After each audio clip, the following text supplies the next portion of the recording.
Je suis originaire de Touraine. Mes parents étaient épiciers. J'ai 4 frères. Et puis, je suis rentré au ministère étrangère de Paris. J'ai été ordonné prêtre dans les cathédrales de Tours en 1958, le 30 juin. Donc j'ai été nommé en Corée. Je suis parti de France vers le 7 octobre. Je suis arrivé à Incheon au port de Séoul le 5 décembre de la même année, en 1958. Après donc 2 mois de bateau avec un arrêt de 15 jours au Japon. Et puis bon, les premières années, pendant 2 ou 3 ans, j'ai appris la langue coréenne avec les moyens de bord. À l'époque, on n'avait pas les écoles et les livres qu'on a aujourd'hui. Et puis en 1964, j'ai été nommé curé de Ponghwa, qui se trouve au nord du diocèse de... À l'époque, c'était Taegu. Et je suis resté là-bas de 64 à 70. J'ai eu aussi en charge un petit village de lépreux. Ensuite, en 1970, j'ai été nommé à Ultin, c'est sur la côte est de la Corée. Ensuite, d'Ultin, je suis resté à 7 ans, de 1970 à 1977. Je suis allé ensuite à Andong.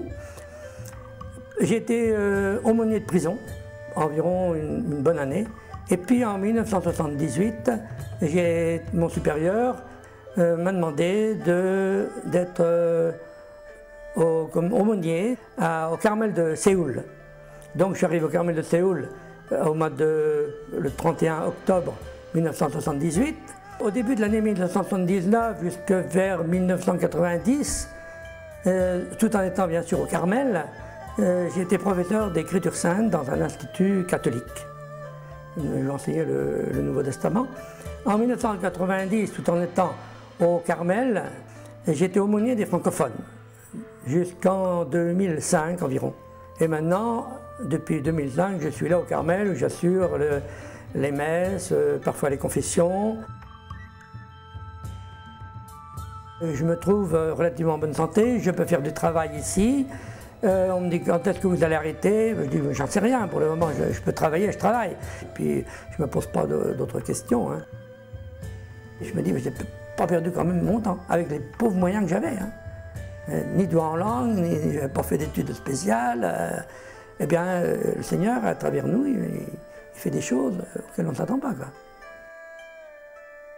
Je ne me pose pas de questions ni sur le passé ni sur le futur. Je vis l'instant présent qui m'est donné maintenant. Hein. C'est tout.